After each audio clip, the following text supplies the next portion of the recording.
আসসালামু আলাইকুম সম্মানিত দর্শক। আশা করি আপনারা সবাই অবশ্যই ভালো আছেন। ভাবুন তো একবার, দাবা খেলার বোর্ডে যখন নিপুণ হাতে গুটি চাল দেয়া হয়, তখন কি সেই গুটিগুলো ঘুণাক্ষরেও টের পায় যে তাদের পরিণতি আসলে কি হতে যাচ্ছে? আপাতত দৃষ্টিতে মনে হয় তারা বুঝি খুব দাপটের সাথে বোর্ড নিয়ন্ত্রণ করছে। কিন্তু পর্দার পেছনের আসল খেলোয়াড়ের মাথায় তখন কিন্তু চলছে অন্য ছক। আজকের এই আলোচনাটি আমার দৃষ্টিতে কোনো সাধারণ রাজনৈতিক গালগল্প কিংবা রোজকার টকশো মার্কা বলি নয়। আজ আমরা এমন কিছু সমীকরণ মেলাবো যা শুধু আমাদের বর্তমানকেই নয়, বরং আগামী কয়েক দশকের ভূ রাজনীতিকে পুরোপুরি বদলে দিতে পারে। ইতিহাসে কি পরাশক্তিগুলো যখন আসলে কোনো দেশকে নিয়ে খেলতে নামে, তখন তারা প্রথমে সে দেশের নেতাদের একটা মোহ বা ইলিউশনের মধ্যে রাখে। আর যখন সেই মোহ ভাঙে, তখন পায়ের নিচের মাটিটুকু আর অবশিষ্ট থাকে না। ঠিক এমনই এক খাদের কিনারায় কি এখন আমরা দাঁড়িয়ে আছি? আসুন সুপ্রিয় দর্শক, একটু গভীরে গিয়ে তলিয়ে দেখার চেষ্টা করি। দর্শক, শুরুতেই একটা খটকা দিয়ে শুরু করি। একটু ভালো করে লক্ষ্য করুন। ঢাকায় নিযুক্ত ভারতীয় হাইকমিশনার দীনেশ ত্রিবেদী হঠাৎ করেই মার্কিন যুক্তরাষ্ট্রের দক্ষিণ ও মধ্য এশিয়া বিষয়ক বিশেষ দূত সার্জিও গুরের সাথে দেখা করলেন। কূটনীতির ভাষায় যাকে বলে প্রটোকল ভাঙা। সার্জিও গুর এমন একজন মানুষ যিনি প্রেসিডেন্ট ট্রাম্পের অত্যন্ত ঘনিষ্ঠ এবং প্রথাগত কূটনৈতিক নিয়মনীতির খুব একটা তোয়াক্কা তিনি করেন না। কিন্তু একজন ভারতীয় হাইকমিশনার কেন মার্কিন দূতের সাথে এই বিশেষ সময়ে প্রটোকলের বাইরে গিয়ে দেখা করতে যাবেন? বিষয়টা কি নিছকে কোনো সৌজন্য সাক্ষাৎ? একদমই না। রাজনীতিতে কাকতালীয় বলে কোনো কিছু নেই। এই বৈঠকের পরতে পরতে আমার দৃষ্টিতে লুকিয়ে আছে বাংলাদেশের ভবিষ্যৎ রাজনৈতিক নীল নকশা।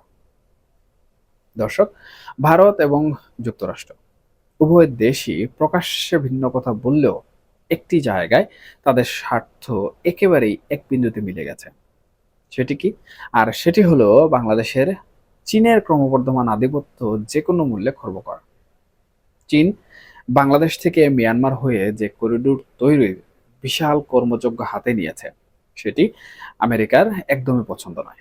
আর এখানেই ভারত এবং আমেরিকা কাঁধে কাঁধ মিলিয়ে কাজ করার একটা উল্লিখিত চুক্তিতে কিন্তু পৌঁছে গেছে।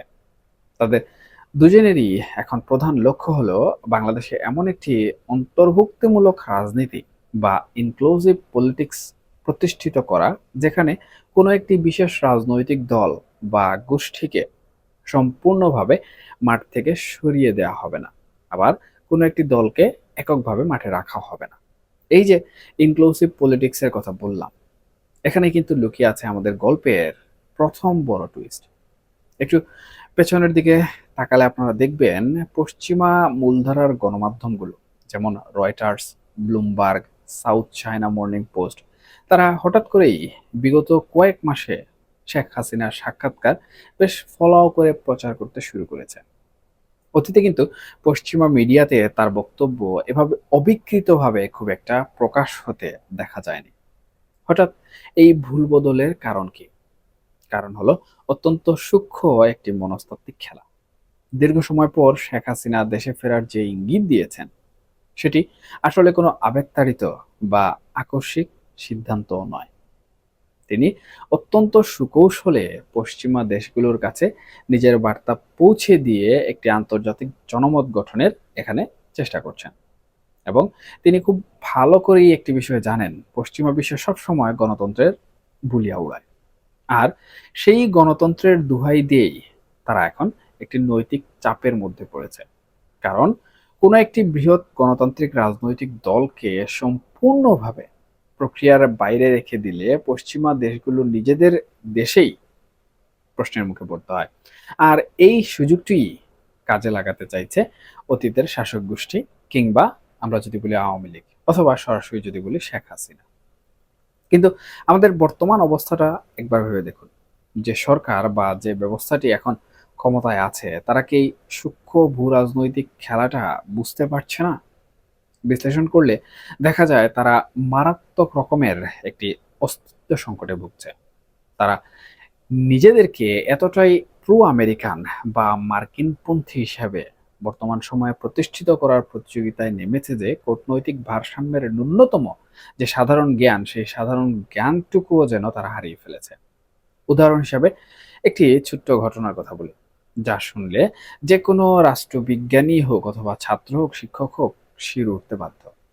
একদিকে সরকার যখন চীনে গেল, চীনের সাথে সম্পর্ক উন্নয়নের এক বুক আশা নিয়ে, আর ঠিক সেই মুহূর্তে, হ্যাঁ ঠিক একই সময়ে বাংলাদেশের জাতীয় সংসদের দক্ষিণ প্লাজায় অত্যন্ত ঘটা করে পালন করা হচ্ছে আমেরিকার স্বাধীনতা দিবস।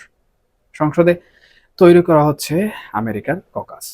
ভাবা যায় কূটনীতির এর চেয়ে বড় আত্মঘাতী সিদ্ধান্ত আর কি হতে পারে? আপনি চীনের সবচেয়ে বড় শত্রুর স্বাধীনতা দিবস নিজের দেশের সংসদে পালন করে চীনকে আসলে কি বার্তা দিচ্ছেন? চীন কি এতই বোকা যে তারা এই দ্বিমুখী আচরণ কোনোভাবে বুঝবে না? বাস্তবতা হলো, এই একটি ঘটনার মধ্য দিয়ে চীনের কাছে বাংলাদেশের বিশ্বাসযোগ্যতা একদম তলানিতে গিয়ে ঠেকেছে। চীন খুব ভালো করেই জানে, যারা এতটা উগ্রভাবে মার্কিন যুক্তরাষ্ট্রের লেজুর ভিত্তি করছে, তারা কখনোই চীনের সত্যিকারের মিত্র হতে পারে না। ফলে বিপদের দিনে চীন যে আমাদের পাশে এসে দাঁড়াবে, সেই ঘুরে ইতিমধ্যে কিন্তু বালি পড়ে গেছে। তাহলে এখন সরকার কি করতে চলেছে, বা সরকার তাদের এই অস্তিত্ব সংকট ঘোচাতে কি করতে পারে? এটা কিন্তু একটি বড় এবং মুখ্য প্রশ্ন হয়ে বর্তমান রাজনৈতিক বিশ্লেষকদের কাছে এসে হাজির হয়েছে। শুধু রাজনৈতিক বিশ্লেষক নয়, আন্তর্জাতিক মহলে যারা কূটনৈতিক তৎপরতা নিয়ে কাজ করেন, তাদের চোখেও কিন্তু এই বিষয়টি খুব ভালো করে লেগে গেছে। দর্শক, এখন আপনার মনে একটি স্বাভাবিক প্রশ্ন জাগতে পারে। আপনি হয়তো ভাবছেন, আমাদের ডক্টর মোহাম্মদ ইউনূসের মতো বিশ্ববরেণ্য ব্যক্তিত্ব আছেন, আমেরিকা তো অন্তত তার দিকে তাকিয়ে আমাদের সব বিপদ থেকে উদ্ধার করবে, তাই না?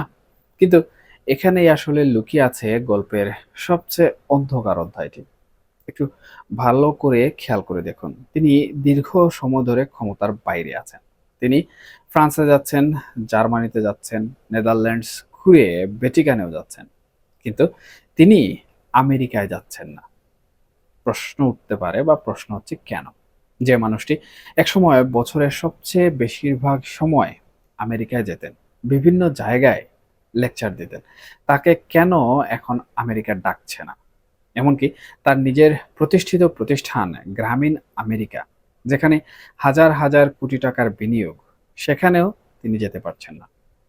দর্শক, ভেতরের খবর হলো, হিলারি ক্লিন্টনের নির্বাচনী তহবিলে বিনিয়োগ এবং আরো কিছু আনুষঙ্গিক বিষয়ে মার্কিন যুক্তরাষ্ট্রের আয়কর বিভাগ তার প্রতিষ্ঠানের বিরুদ্ধে দীর্ঘ সময় ধরে অত্যন্ত কঠোর তদন্ত চালাচ্ছে। ডোনাল্ড ট্রাম্পের প্রশাসন এই বিষয়গুলোকে অত্যন্ত গভীরভাবে বর্তমান সময়ে পর্যবেক্ষণ করছে। যিনি একসময় আমেরিকার সবচেয়ে কাছের মানুষ বলে বিবেচিত হতেন, আজ তিনি মার্কিন বলয় থেকে এক প্রকার বলা চলে বিচ্ছিন্ন হয়ে ছিটকে পড়েছেন। সুপ্রিয় দর্শক, ইতিহাসের পাতা উল্টালে আমরা কিন্তু দেখতে পাই, আন্তর্জাতিক রাজনীতিতে আমেরিকার কোনো স্থায়ী বন্ধু নেই, আছে কেবল স্থায়ী স্বার্থ। তারা যখন কাউকে ব্যবহার করার প্রয়োজন মনে করে, তখন কিন্তু তাকে মাথায় তুলে নাচে, আর যখন প্রয়োজন ফুরিয়ে যায়, তখন ব্যবহৃত টিস্যু পেপারের মতো ছুঁড়ে ফেলতে তাদের 1 সেকেন্ডও সময় লাগে না। তাই যারা ভাবছেন আমেরিকা আমাদের পরম বন্ধু, তারা, আমি বলবো, বুকার স্বর্গে বাস করছেন। ইরান চুক্তির সময় আমেরিকা তাদের সবচেয়ে আপন এবং পরীক্ষিত মিত্র ইসরায়েলকেও নিজেদের স্বার্থে পাশ কাটাতে দ্বিধা করেনি। যেখানে বঙ্গোপসাগরের তীরের একটি ছোট দেশ বাংলাদেশ তাদের কাছে কতটুকু বা গুরুত্ব রাখে। যারা এখন অতি পাকিস্তান প্রীতিতে ভুগছেন, তাদের উচ্ছ্বসিত হওয়ার আসলে কোনো কারণ এখানে নেই, কারণ পাকিস্তান নিজেই এখন চরম দুর্বল। তারা আগামী কয়েক বছর ইরান আর নিজেদের অভ্যন্তরীণ সংকট নিয়েই আমার মনে হচ্ছে ব্যস্ত থাকবে, এবং সেটাই কিন্তু আমরা দেখতে পাচ্ছি। তাহলে আমাদের পরিণতি আসলে কি হতে যাচ্ছে? ঠিক এই জায়গাতেই চলে আসে সেই ঐতিহাসিক রেফারেন্স, যাকে বলা যায় মিশর রোড। মধ্যপ্রাচ্যের রাজনীতিতে মিশরের ভূমিকা আমরা সবাই কিন্তু খুব ভালো করে জানি। সেখানে যখন রাজনৈতিক অস্থিরতা চরম আকার ধারণ করেছিল, তখন পরাশক্তিগুলো ঠিকই পেছন থেকে কলকাঠি নেড়ে আবদেল ফাত্তাহ আল সিসির মতো একজন লৌহ মানবকে ক্ষমতায় বসিয়ে দিয়ে পুরো দৃশ্যপট কিন্তু একদম উলটপালট করে দিয়েছিল। মার্কিন যুক্তরাষ্ট্র বা পশ্চিমা ডিপ স্টেটের কাছে এখন বাংলাদেশের অভ্যন্তরীণ রাজনীতি নিয়ে মাথা ঘামানোর মতো অফুরন্ত সময় আসলে নেই। তাদের সামনে এখন ইরান যুদ্ধ, মধ্যপ্রাচ্যের সংকট সহ আরো অনেক এবং বেশ বড় বড় এজেন্ডা। ফলে তারা চাইবে বাংলাদেশে এমন একটি ফয়সালা করে দিতে যা তাদের স্বার্থ রক্ষা করবে। কিন্তু তাদের আর নতুন করে এখানে সময় দিতে হবে না, বা তারা নতুন করে এখানে আর সময় যেন দিতে না হয়। তাই যারা ভাবছেন উগ্র সাম্প্রদায়িক কোনো গোষ্ঠীকে ক্ষমতায় এনে তারা ফায়দা লুটবেন, তাদের জন্য সামনে আমি মনে করি অত্যন্ত ভয়াবহ সময় অপেক্ষা করছে। পরাশক্তিগুলো যখন তাদের ছক চূড়ান্ত করে ফেলবে, তখন এই ছোটখাটো গুটিগুলোকে তারা কিন্তু বুট থেকে স্রেফ মুছে ফেলবে। দর্শক, পরিশেষে একটা কথাই বলতে হয়, আমরা কিন্তু এখন এক খাদের কিনারায় দাঁড়িয়ে আছি, যেখানে সামনে এগুলেও বিপদ, আবার পিছালেও বিপদ। আমরা যদি বলি চীনকে করিডোর দেব না, তাতেও বিপদ। আবার যদি চুপ করে থাকি, তাতেও বিপদ। যে পরাশক্তির দিকে তাকিয়ে আমরা আসলে বুক ফুলিয়ে হাঁটছি, সেই পরাশক্তি হয়তো আমাদের জন্য সবচেয়ে বড় ফাঁদটি এখন তৈরি করে রেখেছে। দাবা খেলার শেষ চালে রাজা যখন চেকমেট হয়, তখন সে বুঝতে পারে যে তার চারপাশের হাতি ঘোড়া মন্ত্রী সবাই আসলে তাকে বাঁচানোর জন্য নয়, বরং পেছনের খেলোয়াড়দের নির্দেশেই এতক্ষণ মাঠে নড়াচড়া করছিল। দর্শক, বাংলাদেশের রাজনীতিও এখন ঠিক সেই চেকমেটের অপেক্ষায়। শুধু দেখার বিষয় এই নির্মম খেলার শেষ চালে কারা টিকে থাকে আর কারা ইতিহাসে আস্থা করে হারিয়ে যায়। এখনকার মতো এ পর্যন্তই। সবাই ভালো থাকবেন, সুস্থ থাকবেন, অবশ্যই অবশ্যই নিরাপদে থাকবেন। আর হ্যাঁ, এই আলোচনা প্রসঙ্গে আপনাদের যদি কোনো মন্তব্য থেকে থাকে, সেটা পক্ষে হোক, বিপক্ষে হোক, ভালো হোক কিংবা খারাপ হোক, অবশ্যই আপনারা কমেন্ট বক্সে জানাতে ভুলবেন না। কারণ আপনাদের মন্তব্য আমার জন্য অত্যন্ত গুরুত্বপূর্ণ। আমি সেখান থেকে শিক্ষা অর্জন করি। আল্লাহ হাফেজ।